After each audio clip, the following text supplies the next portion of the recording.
안녕하세요. 기업과 관련된 이슈를 톱파보는 비즈니스입니다. 최근 전국을 들썩이게 한 장본인이 있습니다. 바로 2024년 노벨문학상을 탄 한강 작가인데요.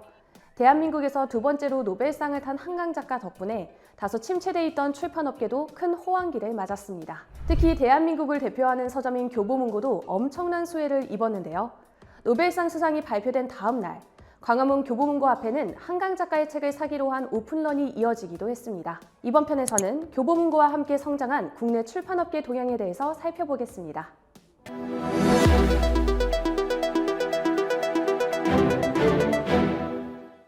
최근 교보문고에서 한강 작가 책을 팔지 않겠다고 선언했는데요.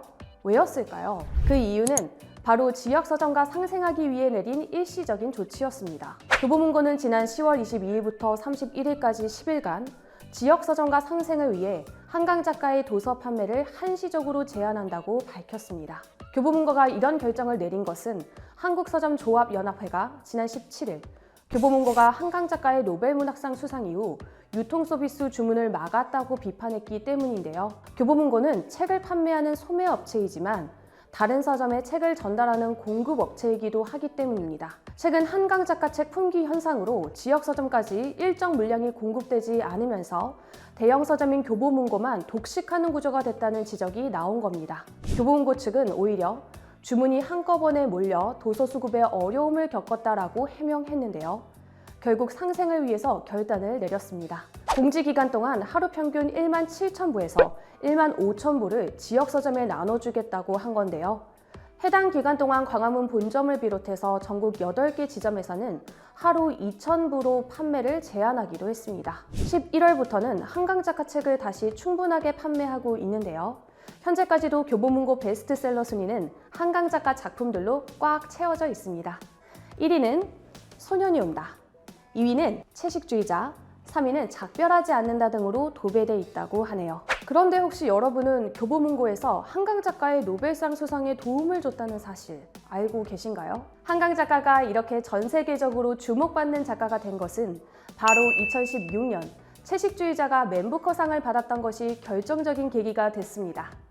그리고 채식주의자 영미판 출간을 도운 것이 바로 교보문고라고 합니다. 신용호 교보생명 초대 회장은 지난 1992년 본인의 호를 따 대산문화재단을 만들었는데요. 신 회장이 우리나라에 훌륭한 문인들이 많이 있어도 노벨문학상을 못 받는다라며 출판 사업을 지원하기 위해 만든 것이 바로 이 대산문화재단이라고 합니다. 재단은 매년 8월마다 세계화할 가치가 있고 해외 수상 가능성이 있는 한국문학 작품을 선정해 번역 자금을 지원하고 있는데요. 1993년부터 지금까지 전 세계 언어로 번역 출판한 문학도서만 약 400종에 달한다고 합니다. 실제로 한강 작가의 작품도 이 사업 덕분에 발굴이 됐다고 하는데요. 재단에서 한강 작가의 소설 채식주의자 영미판 출간을 위해 영국 출판사 포르토벨로 북스와 번역가 데보라 스미스를 번역 사업자로 선정하고 관련 자금까지 지원했다고 하죠. 결국 2015년 1월 채식주의자 영미판이 처음으로 출간됐는데요.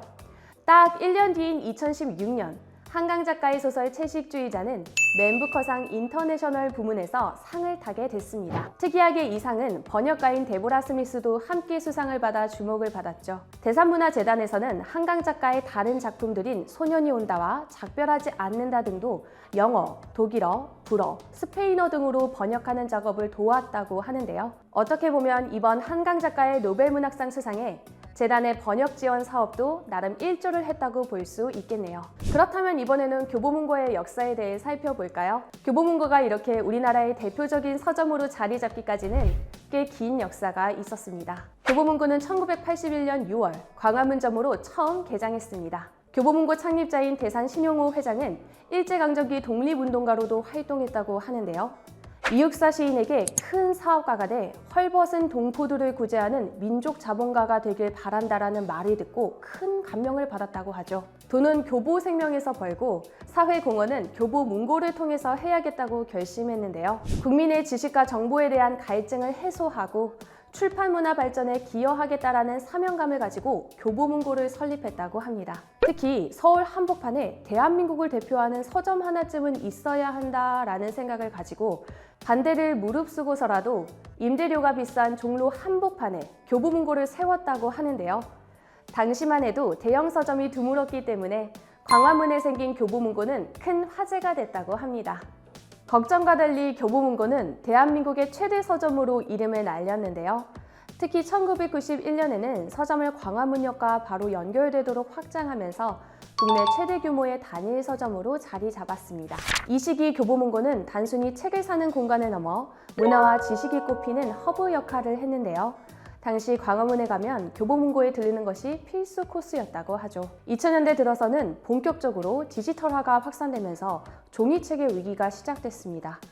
교보문고는 1997년 9월 처음으로 인터넷 서점 교보북네트를 개설했다가 1999년 인터넷 서점 인터넷 교보문고를 재오픈했는데요. 2009년에는 전자책 서비스를 시작했고요.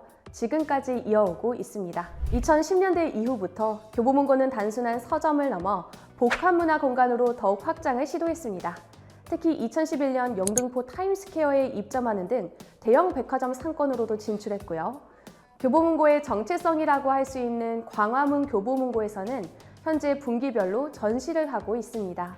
사실 교보문고의 성장이 곧 우리나라 출판업계의 성장과 맞물려 있다고 해도 과언이 아닌데요. 지난 몇 년간 국내 출판업계는 크게 침체돼 있었습니다.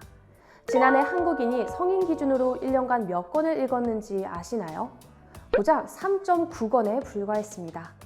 직전 조사인 2021년보다 0.6건 감소한 수치인데요. 2023년 국내 성인 기준으로 연간 종합 독서율은 43%에 그쳤습니다. 10명 중 6명이 1년 동안 책을 단 한 권도 읽지 않았다는 건데요. 1994년까지만 해도 86%를 넘었던 종합 독서율이 계속 줄어든 겁니다. 이번 한강 작가의 노벨문학상 수상은 이렇게 다소 침체된 출판업계에 새로운 바람을 일으켰습니다. 노벨문학상 수상 소식 이후로 온오프라인 서점 매출은 40% 정도 급증한 것으로 나타났는데요. BC카드에 따르면 이달 10일부터 16일까지 일주일간 교보문고를 비롯해 온오프라인 대형 서점 관련 매출 데이터를 분석한 결과 전주인 10월 3일부터 9일까지와 비교해 39.2% 매출이 늘어난 것으로 나타났습니다. 한 달 전 같은 주차와 비교하면 매출은 44.0% 상승한 것으로 집계됐습니다. 인쇄업계에서도 주문량이 폭발적으로 늘었다고 하는데요. 한강 작가의 대표 저서 채식주의자를 인쇄하는 인쇄업체 아트인은 주말 내내 공장을 가동할 정도로 특수를 맞았다고 합니다. 한강 작가 작품만 해도 수상 6일 만에 교보문고, 예스24, 알라딘 주문량이 100만 부를 넘어섰다고 하는데요. 게다가 한강 작가의 작품만이 아니라 덩달아 다른 작품들에 대한 수요도 높아지면서 서점과 출판사, 인쇄소 등 업계 전반에 긍정적인 영향을 미치고 있다고 합니다. 앞으로도 대한민국의 독서 열풍이 이어질 수 있을지 기대가 됩니다. 여기까지 한강 작가의 노벨상 수상 소식과 함께 교보문고에 대해 알아봤습니다. 좋아요와 댓글, 구독과 알림 설정은 유튜브 제작에 큰 힘이 됩니다. 다음에도 여러분이 궁금해할 만한 이슈를 가지고 돌아오겠습니다. 지금까지 비즈니스 이주 이조은이었습니다.